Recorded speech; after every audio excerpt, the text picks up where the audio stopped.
Welcome students. तो यहाँ मैं आपके लिए universal human values and professional ethics KVE 301 और KVE 401। तो इसमें जो है 5 यूनिट्स हैं इस सब्जेक्ट्स में, है ना।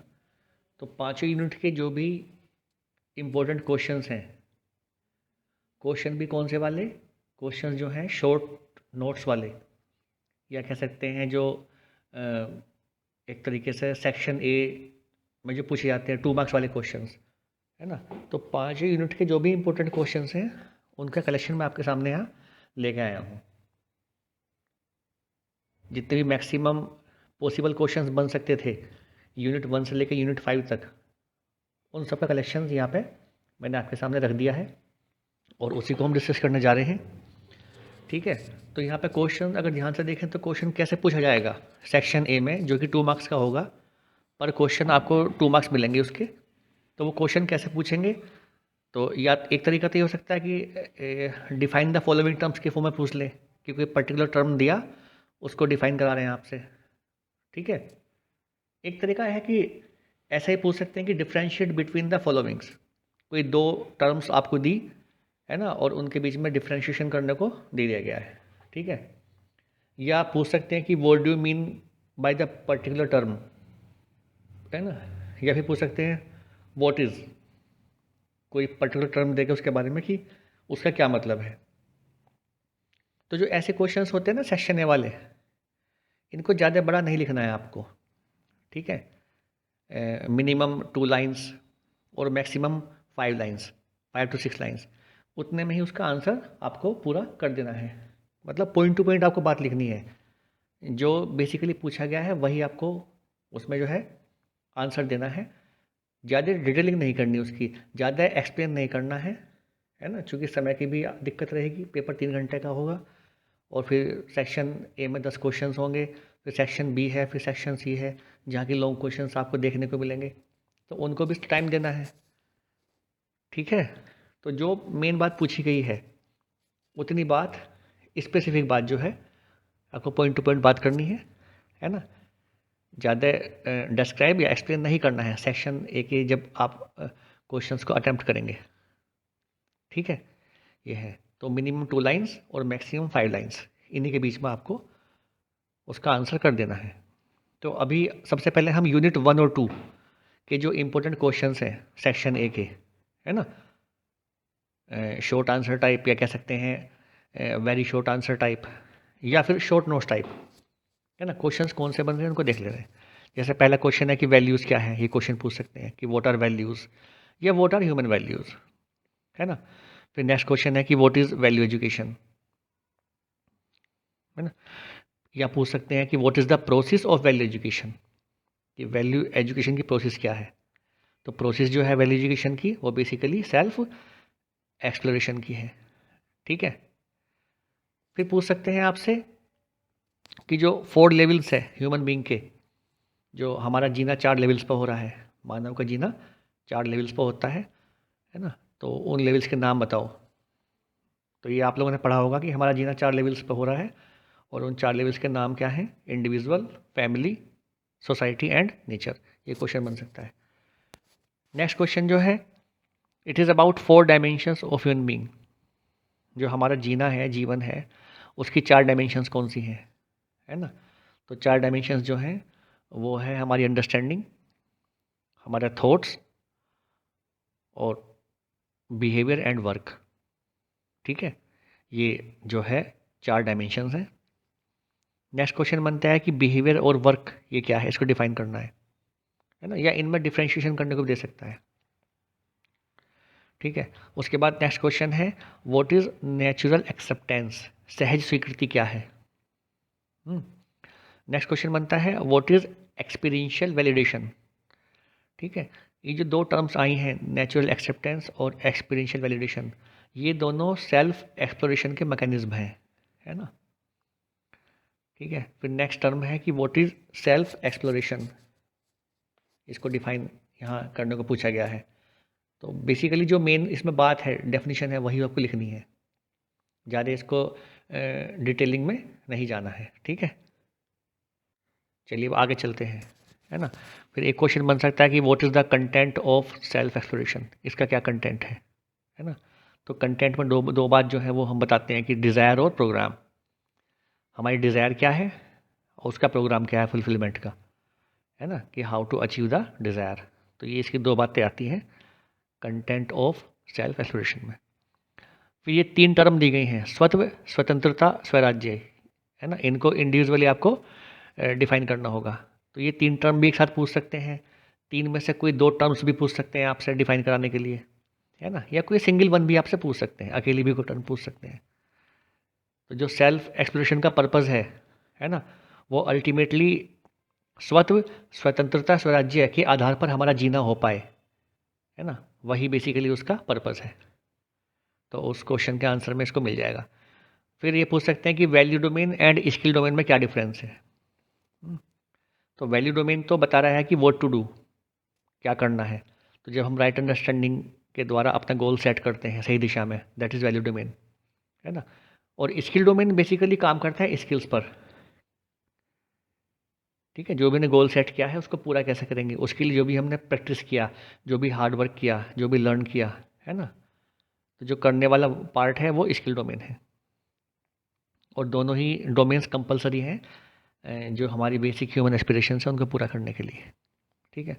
फिर नेक्स्ट क्वेश्चन है कि differentiate between animal consciousness and human consciousness. बहुत इंपॉर्टेंट क्वेश्चन है। पशु चेतना और जो मानव चेतना में क्या अंतर है, ठीक है। तो अगर हमारा फोकस केवल फिजिकल फैसिलिटी पर है, सुविधाओं पर है, और संबंधों पर हम उतना ध्यान नहीं दे रहे हैं, और सही समझ के द्वारा भी निर्णय नहीं ले रहे हैं, ठीक है, तो ऐसा जीना जो है वो पशु चेतना में है या एनिमल कॉन्शियसनेस में हमारा जीना है। और अगर हम सही समझ, संबंध और सुविधा, अर्थात right understanding, relationship and required physical facility, इन तीनों का प्रोग्राम बना के और तीनों को साथ लेके चल रहे हैं, तब ऐसा जीना जो है उसको कहा है ह्यूमन कॉन्शियसनेस के आधार पर जीना, मानव चेतना के आधार पर जीना। तो ये भी इंपॉर्टेंट क्वेश्चन है, ठीक है। फिर नेक्स्ट क्वेश्चन पूछा गया है कि हैप्पीनेस और अनहैप्पीनेस को आप समझाएं या उनके डिफरेंस, उनमें क्या डिफरेंस है उसको बताना है, ठीक है। एक क्वेश्चन बन सकता है कि व्हाट इज़ कंटिन्यूअस हैप्पीनेस, निरंतर सुख क्या है। तो जो 4 लेवल्स पर हमारा जीना हो रहा है ना, इंडिविजुअल, फैमिली, सोसाइटी, नेचर, उन चारों लेवल पर हारमोनी के प्रोविज़न के अकॉर्डिंग होना, है ना, या उन चारों लेवल पर हारमोनी में होना, वही कंटिन्यूअस हैप्पीनेस है। फिर नेक्स्ट क्वेश्चन पूछा है कि प्रोस्पेरिटी और वेल्थ में क्या डिफरेंस है, समृद्धि और धन में क्या डिफरेंस है ना। तो ये भी इंपॉर्टेंट क्वेश्चन है। फिर पूछा है कि हमारी बेसिक ह्यूमन एस्पिरेशंस क्या हैं, मानव की जो बेसिक एस्पिरेशन है ना, चाहना जो है वो क्या है। तो चाहना को देखते हैं तो 2 चीज़ दिखाई पड़ती हैं कि मानव की चाहना है happiness and prosperity in continuity. प्रत्येक मानव जो है वो निरंतर सुख और निरंतर समृद्धि के साथ जीना चाहता है, ठीक है, ये दिखाई पड़ता है। फिर नेक्स्ट क्वेश्चन में क्या है कि ये 3 आपको एब्रिविएशंस दिए गए हैं, इनको एक्सपेंड करना है, SVDD, SSDD एंड SSSS, है ना। तो ये इंपॉर्टेंट क्वेश्चन है। SVDD का मतलब होता है कि सुविधा विहीन दुखी दरिद्र, या कह सकते हैं साधन विहीन दुखी दरिद्र, है ना। फिर है SSDD, साधन संपन्न, या बोल सकते हैं सुविधा संपन्न दुखी दरिद्र। और फिर लास्ट में है SSSS, इसका मतलब है सुविधा संपन्न सुखी समृद्ध। तो ये 3 कैटेगरी हैं जो समाज में लोगों की हमें देखने को मिलती हैं, है ना। तो ये भी इम्पोर्टेंट है। कभी कभी ऐसा ही पूछते हैं कि इन तीनों में से कौन सी कैटेगरी में होना आपको नेचुरली एक्सेप्टेबल है। तो जो लास्ट वाली कैटेगरी है SSSS, है ना, सुविधा संपन्न सुखी समृद्ध, ऐसा होना हमें नेचुरली एक्सेप्टेबल है, ठीक है। अब नेक्स्ट क्वेश्चन आया है कि प्रोस्पेरस पर्सन और डिप्राइव्ड पर्सन में क्या अंतर है, उनमें डिफ्रेंशिएशन कर सकते हैं, ठीक है। फिर नेक्स्ट क्वेश्चन है कि सुख एंड सुविधा, इनमें हम इन दोनों टर्म्स को डिफाइन करेंगे या इनके डिफरेंस को भी बता सकते हैं, ठीक है। After that next question is what is right understanding, सही समझ क्या है। नेक्स्ट क्वेश्चन है व्हाट इज रिलेशनशिप, संबंध क्या है। Next is what is physical facility, या what are physical facilities and what are their uses, कि सुविधाएं क्या हैं और सुविधाओं के क्या उपयोग हैं। तो ये आप लोगों ने पढ़ा होगा। तो सुविधाओं के देखें तो 3 उपयोग देखने को मिलते हैं, है ना। सुविधाएं शरीर के लिए हैं, और जो सुविधाएं हैं फिजिकल फैसिलिटीज़ हैं वो बॉडी को नर्चर करने के लिए, बॉडी को प्रोटेक्ट करने के लिए और बॉडी के सदुपयोग के लिए है ना। कहने का मतलब है कि सुविधाओं के द्वारा, फिजिकल फैसिलिटीज़ के द्वारा हम बॉडी को नर्चर करते हैं, अर्थात उसका पोषण करते हैं। हम बॉडी का प्रोटेक्शन करते हैं, अर्थात संरक्षण करते हैं। और सुविधाओं के द्वारा मैं, अर्थात सेल्फ, है ना, शरीर का सदुपयोग कर पाता है, राइट यूज़ कर पाता है। तो इस प्रकार से ये सुविधाओं के यूज़ हैं बॉडी के लिए। तो यहाँ पे यूनिट 1 और 2 अभी कंबाइंड चल रही है ना। तो ये सारे वो क्वेश्चंस हैं जो बार बार आए हैं या जिनके आने की संभावना भी बन सकती है। जैसे पूछ सकते हैं कि what is the role of education, संस्कार, है ना, शिक्षा संस्कार का क्या रोल है, या what is the purpose of शिक्षा संस्कार, है ना। तो अगर ध्यान से देखें तो हर मानव डेफिनिट ह्यूमन कंडक्ट के साथ जी पाए, इतनी उसकी योग्यता का विकास हो जाए, है ना। यही क्या है, पर्पज़ है शिक्षा संस्कार का। तो इसमें बिल्कुल पॉइंट टू पॉइंट आपको 1 लाइन 2 लाइन में अपनी बात रखनी है, ठीक है।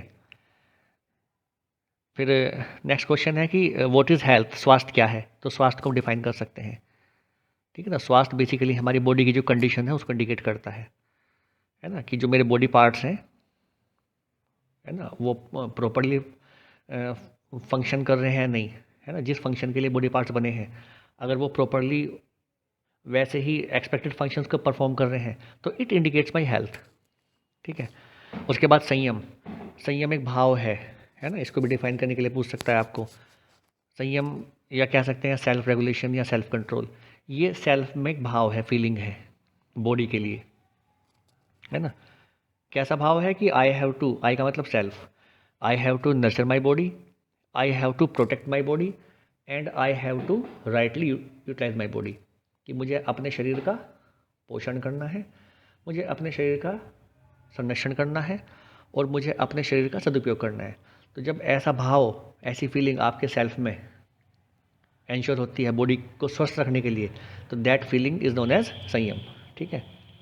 तो ऐसा भाव अगर सेल्फ में आपके है तो आप बॉडी को स्वस्थ रख पाओगे, ठीक है।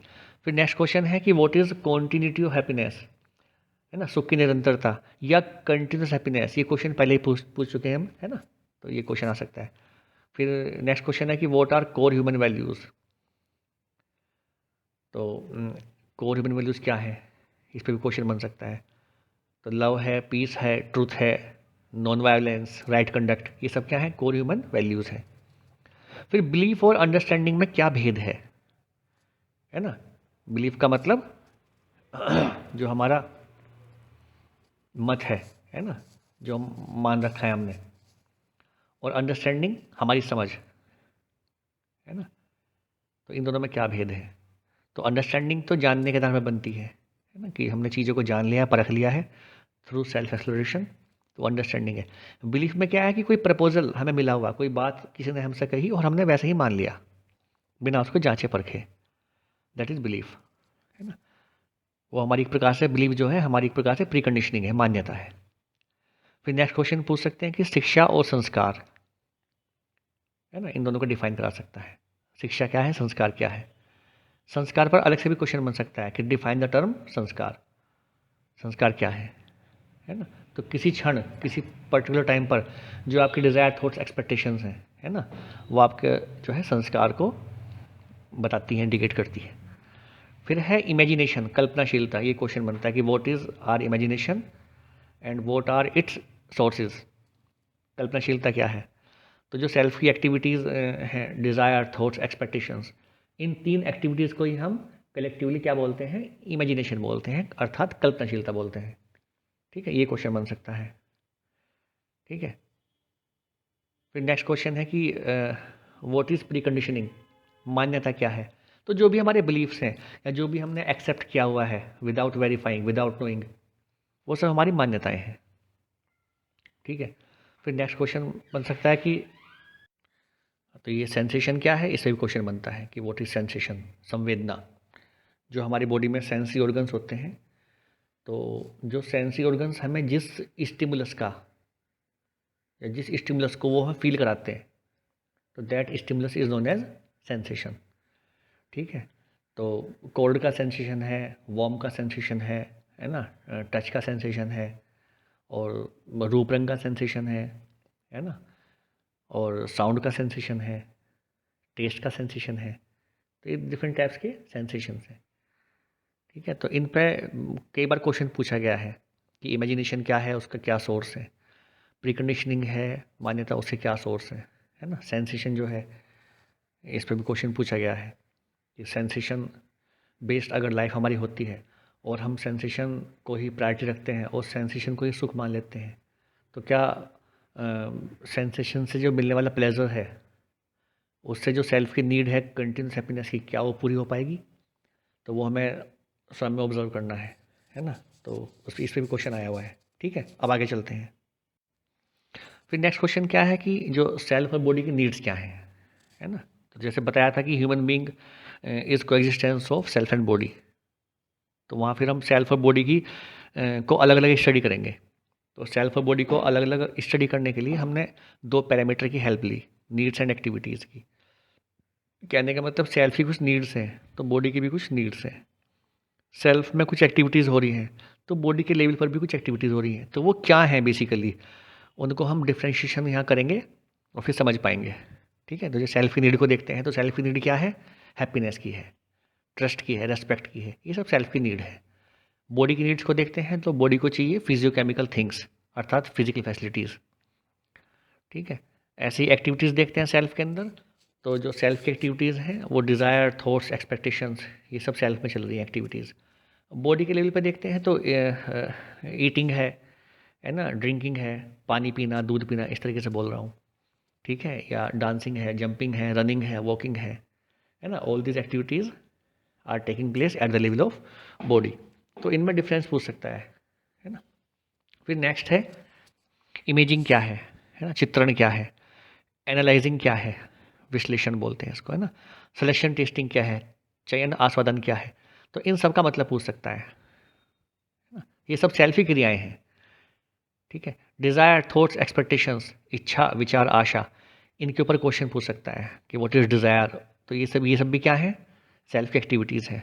ठीक है, एज्यूमिंग एंड नोइंग में क्या डिफरेंस है, मानना और जानना में क्या डिफरेंस है, इसको पूछ सकता है। तो जब हम किसी प्रपोजल को एक्सेप्ट कर लेते हैं, है ना, विदाउट वेरीफाइंग, उसको बिना वेरीफाई किए, तो उसे एज्यूमिंग बोलते हैं। लेकिन जब उसे हम वेरीफाई करते हैं प्रपोजल को, है ना, उसकी रियलिटी तक पहुंचते हैं, तो उसको नोइंग कहा है ना। फिर है रिकग्नाइजिंग एंड फुलफिलिंग, पहचानना और निर्वाह करना, है ना। तो ये सब क्रियाएं हैं जो सेल्फ के लेवल पे भी हो रही है और जो बॉडी है उसके लेवल पर भी हो रही है ना। तो सेल्फ के लेवल पर तो चारों क्रियाएं हो रही हैं, ध्यान से देखें तो एज्यूमिंग, नोइंग, रिकग्नाइजिंग, फुलफिलिंग, ये चारों क्रियाएं, है ना, सेल्फ के स्तर पर हो रही हैं।